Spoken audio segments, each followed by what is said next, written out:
The day he came back, I was in the middle of a squat rack demonstration with a client when my phone buzzed on the bench. I glanced at the screen out of habit. Unknown number, local area code. I let it go to voicemail. Then it buzzed again. And again. I set down the resistance band, held up one finger to my client Tamara, and stepped toward the water fountain to listen. "Faith, it's Marcus. I'm outside your gym. I need to see you. And I need to see Cleo." My hand went cold around the phone. 3 years. 3 years of nothing. No child support, no calls, no birthday cards, not a single dollar. And now he was standing outside my building like he'd just stepped out to grab coffee. I looked through the plate glass window at the gray March sky, at the parking lot full of slush and old snow, and I felt something move through my chest that wasn't quite anger and wasn't quite fear. It was something older and heavier than both. But I'm getting ahead of myself. Because to understand what happened when Marcus showed up that day, you need to understand who I was before he left, and who I had to become after. I grew up in Caldwell, Ohio. If you don't know Caldwell, that's fine, most people don't. It's the kind of place that used to make something. Steel components mostly, and before that, coal. By the time I was born in 1981, the plants were already closing one by one, and by the time I was in high school, the downtown had that hollowed-out look, half the storefronts dark, the good diner replaced by a check-cashing place, the old Regal Theater boarded up with plywood that someone had spray-painted with a mural of a hawk. People stayed because their parents were here, or because leaving felt like admitting defeat. I stayed because I genuinely loved it, the ugly and the beautiful parts both. I became a fitness trainer almost by accident. In my 20s, I was dealing with some health stuff. Nothing dramatic, just the slow grind of anxiety and a metabolism that had decided to revolt. And the gym was the one place where I felt like I was in control of something. I got certified at 32, started working at Peak Condition Fitness on Hargrove Street, and by the time I was 38, I had a client list of 40 people and a reputation in Caldwell as the trainer who actually showed up, who remembered that Linda's knee hurt on Mondays, who noticed when a client hadn't slept. Marcus and I met when I was 31. He came in for a consultation, referred by a coworker, and he was charming in that low-key way that sneaks up on you, not flashy, just attentive. He listened when you talked. He remembered things. We dated for a year and a half before he proposed, and we got married on a Saturday in late June, 9 years before all of this. Not October, not some Pinterest fantasy. June. At the Caldwell VFW Hall, with bad lighting and great food, and my best friend Petra crying through the whole ceremony because that's just who Petra is. For most of those 9 years, I thought we were solid. Marcus worked as a logistics coordinator at a regional distribution company called Brandt and Associates. It wasn't glamorous, but it paid well enough. I was bringing in around $52,000 a year between my clients and the group classes I taught on Tuesday and Thursday evenings. We had a 2-bedroom house on Sycamore Terrace with a furnace that made a sound like an old man complaining and a backyard where nothing would grow except dandelions and one stubborn rosebush. We had a daughter, Cleo, born when I was 40 and Marcus was 38, and Cleo had a hamster named Fig, a round, furious little creature with white patches on his face who ran his wheel at 11 p.m. every night like he was training for something. Life wasn't perfect. Marcus worked long hours. I worked long hours. We went through a rough patch around year 6, when we were both exhausted and talking past each other more than to each other. We did 4 months of couples counseling with a therapist named Dr. Okafor, and it helped. Or I thought it helped. That's the thing about looking back. You keep finding the moments where you should have seen it and didn't. The first time I noticed something was off was in early March, about a month before Cleo's first birthday. It was a Tuesday evening. I'd just gotten home from teaching a group core class, and Marcus was at the kitchen table with a stack of papers spread out in front of him.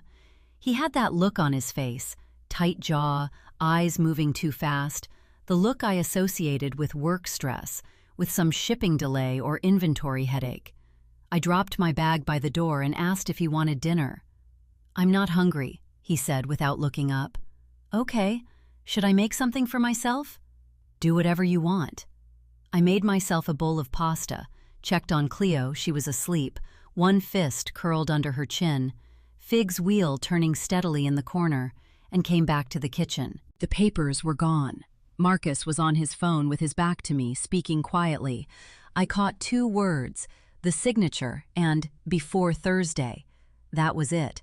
He heard me come in, turned around, and said, "Work stuff," before I'd even asked. I believed him. That's the part that still sits in my stomach like a stone.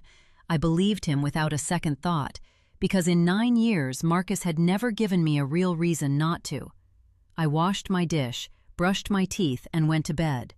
2 days later, I got a call from a number I didn't recognize. A woman's voice, brisk and professional, asked if I was Faith Calloway. I said yes. She said her name was Renee Garrett and that she was a compliance officer at Brandt & Associates. "Mrs. Calloway, I'm reaching out because your name appears on several internal documents related to a vendor contract, and we need to verify your authorization." I sat down on the edge of the bed. "I'm sorry, my name appears on what?" "Documents authorizing a payment disbursement to an outside vendor, signed by you as a co-authorizing party. We have 3 separate documents with your signature dated over the past 4 months. The room did that thing where it gets very still. I could hear Fig's wheel from down the hall. I could hear the furnace groaning. "I have never signed anything for Brandt & Associates," I said. "I don't work there. I've never worked there. I'm a fitness trainer." There was a pause on the line, a short, careful pause. "Mrs. Calloway," Renee Garrett said slowly, "are you saying these signatures are not yours?" And that was the moment. That was the crack in the floor that everything eventually fell through. I said yes, that's exactly what I'm saying, and my voice was steady, which surprised me because my hands were shaking so hard I nearly dropped the phone. I didn't confront Marcus that night. I know that sounds strange, but I've learned over the years, both from personal experience and from watching my clients work through hard things, that when you're that shocked, when the ground has just shifted under your feet, the worst thing you can do is open your mouth before you understand what you're standing on. I needed to know what I was dealing with before I said a single word. So I waited. I kept my face neutral through dinner. I laughed at a joke Marcus made about a neighbor's new mailbox. I put Cleo to bed, listened to Fig start his nightly wheel session, and lay in the dark next to my husband of 9 years, staring at the ceiling, thinking, someone forged my signature. Someone who had access to my personal information, my legal name, possibly my social security number. Someone who knew enough about me to make it convincing to a compliance department. And that person had used me, used my name, my identity, to authorize payments from a company where my husband worked. I didn't sleep that night. I don't think I even blinked.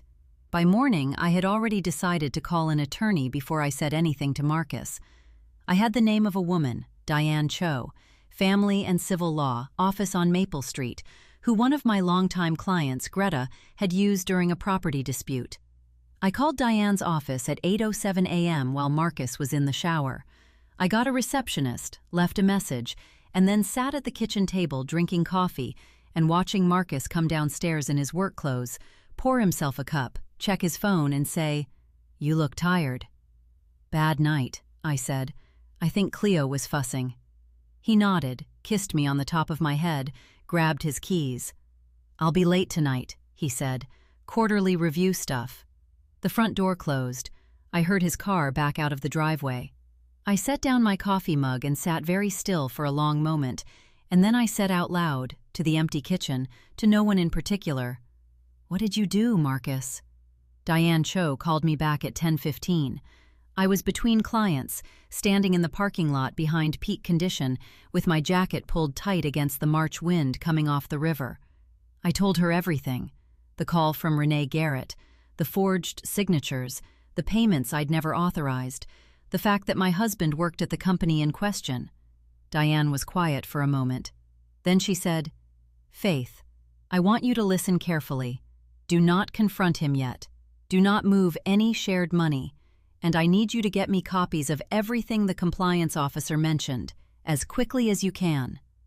How do I get copies of documents I never signed? You call Renee Garrett back, Diane said, and you tell her you're cooperating fully with the investigation and you need everything in writing. She'll send them. She wants your cooperation. You're potentially a victim here, not a perpetrator. I wrote the word victim in the margin of my notepad and stared at it while the wind pushed a fast food bag across the parking lot. I had no idea yet how right Diane was. I had no idea how deep this went, or how long it had been going on, or what Marcus had been planning while I was teaching squat techniques and putting our daughter to bed, and believing with my whole heart that I knew the man I'd married. That night, I checked on Cleo before I went to sleep. She was 14 months old, all cheeks and wild dark curls, one arm flung out like she was mid-argument even in her dreams. Fig was going absolutely berserk on his wheel. I stood in the doorway for a long time, watching her breathe, and I made myself a quiet promise. Whatever was coming, she would be okay. I would make sure of it. I just didn't know yet what whatever was coming actually looked like. The documents arrived in my email 3 days later, 7 PDF attachments, each one a different page of a vendor authorization contract, and each one bearing a signature that looked enough like mine to make my stomach drop.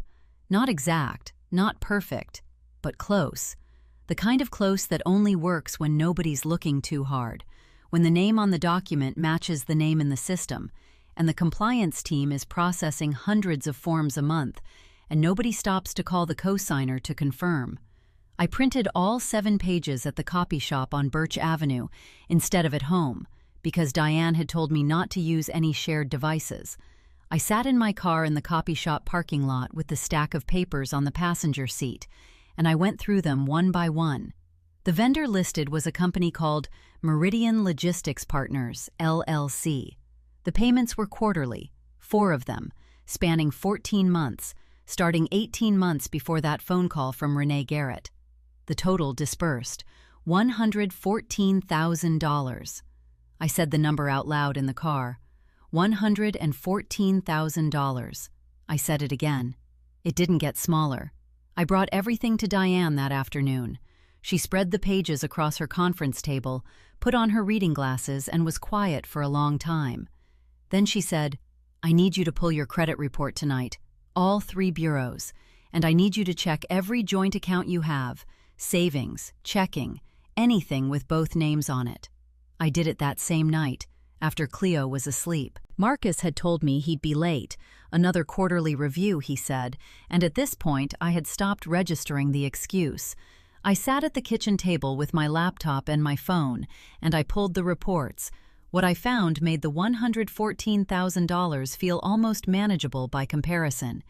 There were 2 credit cards I had never seen before, both in my name. Combined balance, $31,400.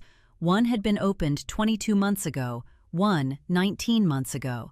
The addresses listed for the statements were a P.O. box in a town 40 minutes south of Caldwell that I had never set foot in. And there were 2 hard inquiries from a bank I'd never done business with, dated 16 months prior, for what looked like a loan application that had been denied. My credit score, which I had kept at 741 for years through careful, boring, responsible effort, had dropped to 588. I went to the bathroom and sat on the edge of the tub for a while, not crying, just sitting, the kind of stillness that comes when your brain has received more than it can process and it simply stops trying. Through the wall I could hear Fig going at his wheel. Cleo had named him, or rather she'd pointed at him and said something that sounded like, "Fig," when she was 13 months old, and we'd all agreed that was close enough. He was almost 2 years old now, which for a hamster meant he was already moving into his senior years, and somehow that small, irrelevant fact made everything feel more unbearable than it already was. I called Diane at 7:30 the next morning. She picked up on the second ring. "He opened credit cards in my name," I said, "and there's a loan application. Denied, but they still pulled my credit." "How bad is the score?" 588. A pause. "Okay, Faith, I want you to hear me. This is identity fraud. This is not a marital dispute anymore. This is a federal matter. I want you to file a police report today, not tomorrow, today. If I file a police report, he'll know I know. He already knows something is wrong, Diane said. The compliance investigation at Brandt & Associates has been going on for at least 6 weeks. He knows it's coming. The only question is whether you're ahead of it or behind it when it lands. I thought about Marcus at the kitchen table with his stack of papers, the tight jaw, the eyes moving too fast. I thought about before Thursday. I thought about the P.O. box in a town I'd never visited. "I'll go today," I said. The officer at the Caldwell police station was a woman named Sergeant Delvina Marsh, and I want to say something about Delvina because she matters to this story in a way I didn't fully understand until later. She was maybe 50, with close-cropped natural hair going silver at the temples, and a way of listening that was completely still, no nodding, no mm-hmming, just her eyes on you and her pen moving. She took my statement without once looking skeptical or impatient. When I finished, she set her pen down and said, "Mrs. Calloway, do you have a safe place to stay with your daughter if you need to leave the house quickly?" That question hit me somewhere I wasn't prepared for. I'd been so focused on the legal machinery, the documents, the attorney, the credit report, that I hadn't thought about the physical reality of what might happen when Marcus found out I'd been to the police. I hadn't thought about what kind of man does something like this to a woman he's been sleeping next to for 9 years. Whether that man was the man I knew or someone else wearing his face. "My friend Petra," I said. "She's 10 minutes away." "Good," Delvina said. "Keep her number at the top of your contacts." That night, I moved $4,000, my half of our joint savings, a number I'd confirmed with Diane was legal under Ohio marital property law, into a personal account I opened at a different bank on my lunch break. I did it on my phone in the parking lot of Peak Condition, between my 11 o'clock client and my 12:30. I sat in my car, made the transfer, watched the confirmation number appear on the screen, and felt something shift in my chest. Not relief, exactly. More like the first step onto solid ground after a long time in the water. Marcus came home at 9:15. I was on the couch with a book I hadn't been reading. He dropped his keys on the counter, poured himself a glass of water, and stood in the kitchen doorway looking at me. "You okay?" he said. "Tired," I said. "Long day." He nodded. He looked tired, too. He looked, I realized, like a man who had been running for a long time and could feel something catching up behind him. "I'm going to head up," he said. "Okay," I said. "I'll be up in a bit." I wasn't up in a bit. I sat on that couch for 2 more hours in the dark, listening to the house settle around me. And I thought about the version of my life where I never got that call from Renee Garrett, where the compliance investigation either went nowhere or wrapped around to someone else, where Marcus kept doing what he was doing, and I kept working my 40 clients and teaching my Tuesday and Thursday classes, and Cleo grew up, and Fig passed away as hamsters do, and we just kept going. The thought was nauseating in a way that had nothing to do with the money. The call came 4 days later. It was a Wednesday morning, 8:40 a.m. I was in the back office at Peak Condition, eating a granola bar and going through client notes when my cell rang. It was Renee Garrett. "Mrs. Calloway," she said, "I'm calling to let you know that we've completed our preliminary review and we've referred the matter to our legal department and to local law enforcement. I wanted to inform you as a courtesy, given your position in the documents." "Thank you," I said. My voice sounded very calm and very far away. "One more thing," Renee said, and she hesitated for just a beat. "Mr. Calloway was informed this morning. He was asked to come in for a meeting and he didn't show." I set down the granola bar. "What do you mean he didn't show?" "He called in at 7 a.m. and said he was ill. We sent someone to the office to, it's protocol in these situations, and his workstation had been cleared out, personal items removed." The back office was very small and very quiet. I could hear the music from the main floor, something with a driving beat that one of the other trainers used for her morning boot camp. "He cleared out his workstation," I said. "Yes, ma'am." I thanked her and ended the call and sat there for 30 seconds. Then I called Marcus's cell. It went straight to voicemail. I called again. Voicemail. I texted, "Call me now." The message showed delivered but not read. I called Diane. "He cleared out his office," I said when she answered. "He knew it was coming and he ran." There was a pause. "Are you at home?" "I'm at work." "Go home," she said, "right now, and call me when you get there." I drove home in 11 minutes, which is faster than I usually make that trip. I unlocked the front door and pushed it open and stood in the doorway for a moment, taking in the living room. Everything looked exactly the same. The couch, the coffee table, the stack of Cleo's board books in the basket by the TV. I walked through to the kitchen. The keys Marcus kept on the hook by the door, the spare car key, the one to his parents' place in Zanesville, were gone. I went upstairs. Our bedroom looked untouched at first. Then I opened his closet.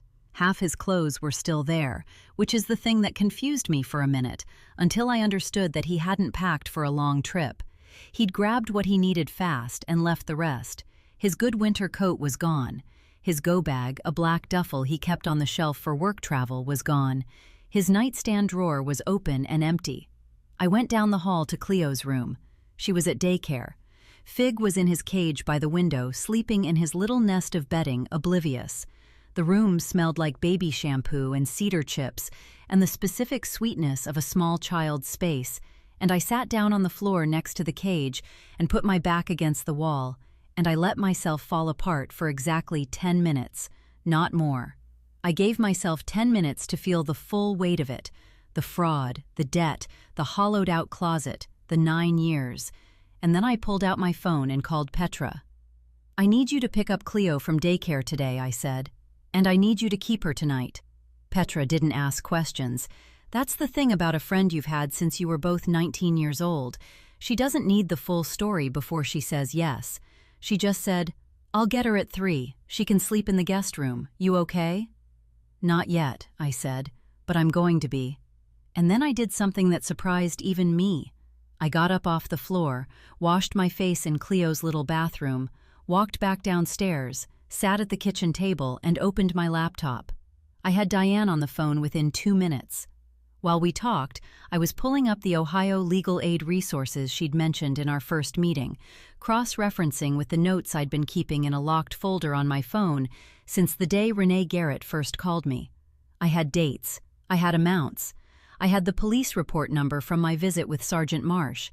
I had screenshots of every account and every inquiry on my credit report, time-stamped, saved in 2 places. Marcus had run, but he'd left behind something he didn't mean to, a paper trail wide enough to drive a truck through, and I had every single piece of it. "Diane," I said, "I want to file for divorce today, and I want to know exactly what a judge can do about marital waste when one party has committed financial fraud using the other party's identity."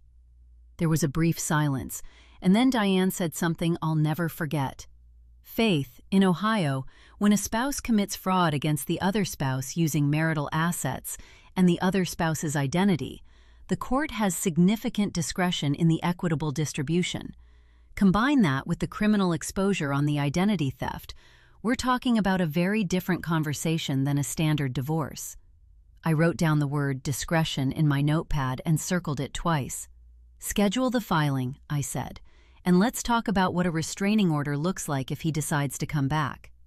3 weeks later, Marcus was gone.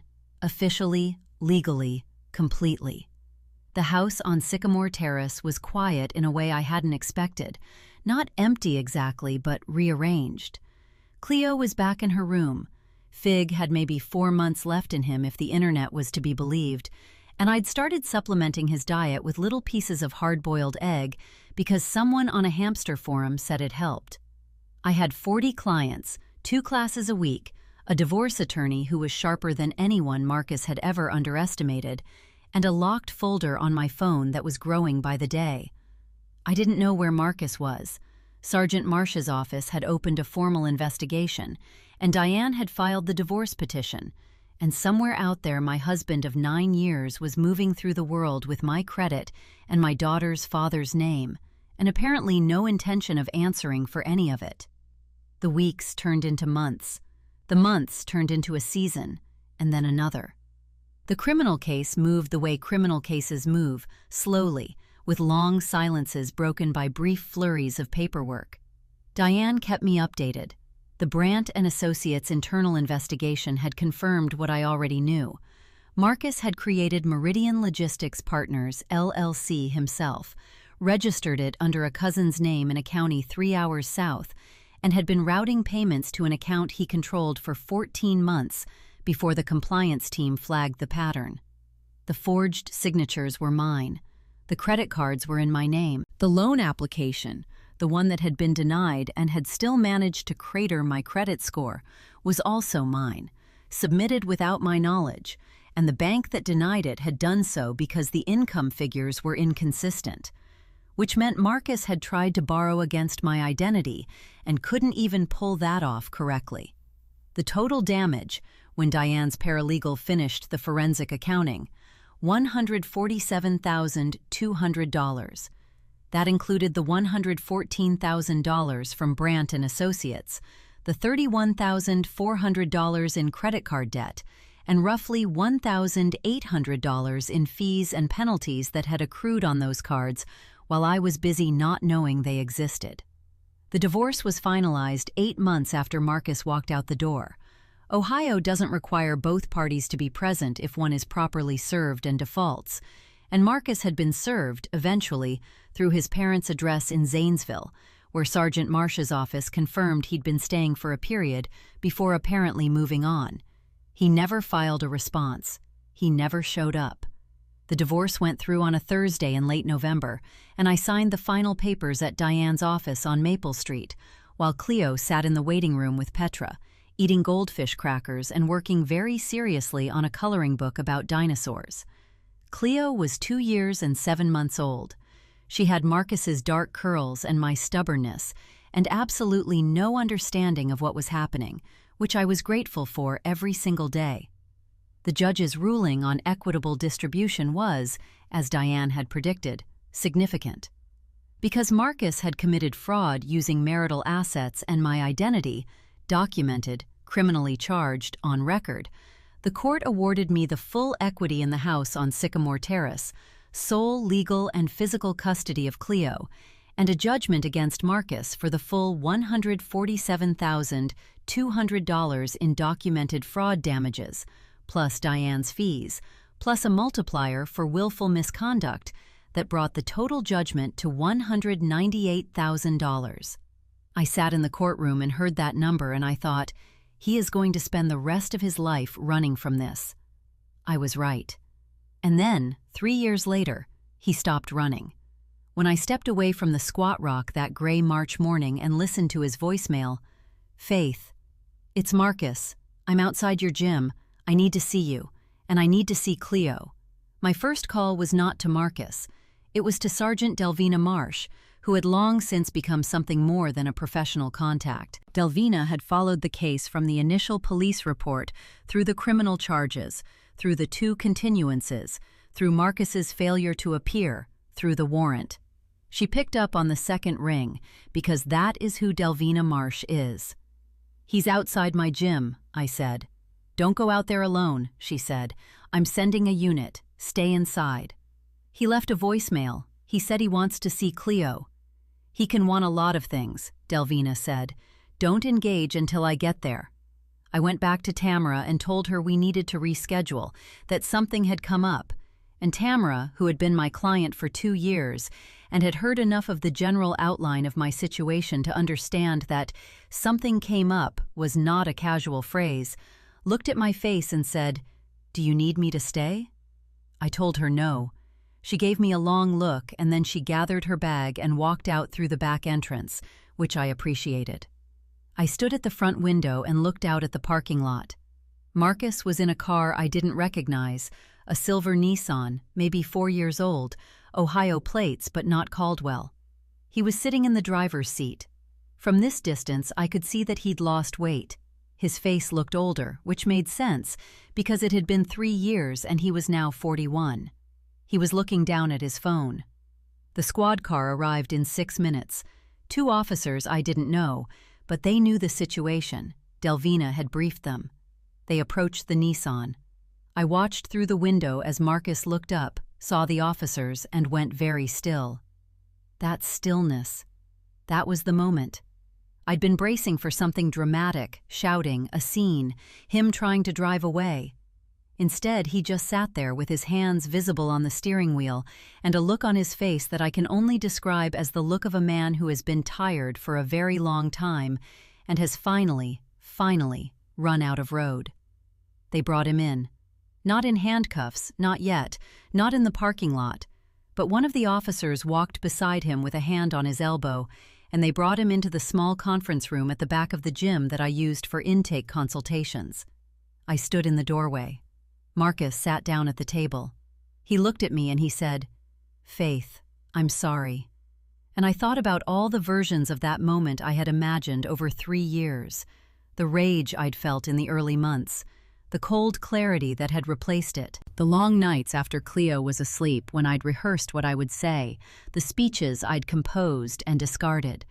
I thought about Diane's office and Sergeant Marsh's still, watchful eyes, and the judge's gavel, and $198,000 on a court document, and my credit score at 588, and Fig, who had passed away quietly in his cage on a Tuesday morning in April, 8 months after Marcus left, and Cleo, who had cried for him with a grief that was entirely appropriate for a 2-year-old who didn't understand permanence, and me, sitting on the floor of her room with his empty cage and telling her that Fig had gone somewhere very peaceful.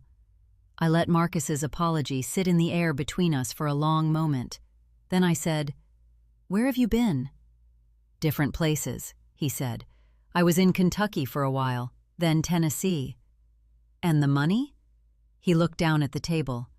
"It's gone." "I know it's gone," I said. "I have a judgment for $198,000 that says it's gone. What I'm asking is where you spent it." He didn't answer that. I hadn't really expected him to. "Why did you come back?" I said. He looked up. His eyes were red-rimmed, and I noticed for the first time that his left hand was shaking slightly on the table, a fine tremor that I didn't remember from before. "I have a warrant out," he said. "I know that. I came back because I'm not doing well, Faith, and I wanted to see Cleo. I wanted to at least—" He stopped. I didn't want her to grow up not knowing I existed. I looked at him for a long time. This man I had known for 11 years, married for 9, built a home with, made a child with. This man who had forged my name 14 times across 7 documents, opened credit cards in my name, tried to take out a loan against my identity, and then vanished without a word on a Wednesday morning while our daughter was at daycare. "She knows you exist," I said. "I never told her you were dead. I told her you made some very bad choices and that you went away, and that none of it was her fault. She's 4 years old. She asks about you sometimes. I answer honestly in age-appropriate language. That's all I've been able to give her because that's all I've had." Marcus put his face in his hands. "I'm not going to stop the arrest," I said. "You know that, right? I can't and I wouldn't. There's a warrant. Sergeant Marsh is on her way. You're going to be taken in and processed, and you're going to face what you walked away from. That's not me being cruel. That's just what happens now." "I know," he said from behind his hands, "but I want you to hear something first." I pulled out a chair and sat down across from him because I wanted to be eye level for this. I wanted him to have to look at me. 3 years ago, you left me with a 14-month-old daughter, $31,400 in credit card debt I didn't know about, a credit score of 588, and a judgment I'm still collecting on. I had 40 clients and a gym salary and a furnace that sounded like it was dying. That was what you left me with. And I want you to know what I did with it." He lowered his hands. He looked at me. "I rebuilt my credit to 724, I said. I took on 6 more clients and I started teaching a 4th class on Saturday mornings. I hired a forensic accountant and a good attorney, and I documented every single thing you did, and the court gave me this house outright and a judgment that is going to follow you for the rest of your life, regardless of where you run. I bought out the second bedroom and turned it into a home office. I refinanced at a better rate. Cleo is in a good preschool with teachers who know her name. She has a friend named Odessa who she talks about constantly. She loves dinosaurs and she is afraid of the vacuum cleaner, and she is the funniest person I have ever met. And she is fine, Marcus. She is more than fine.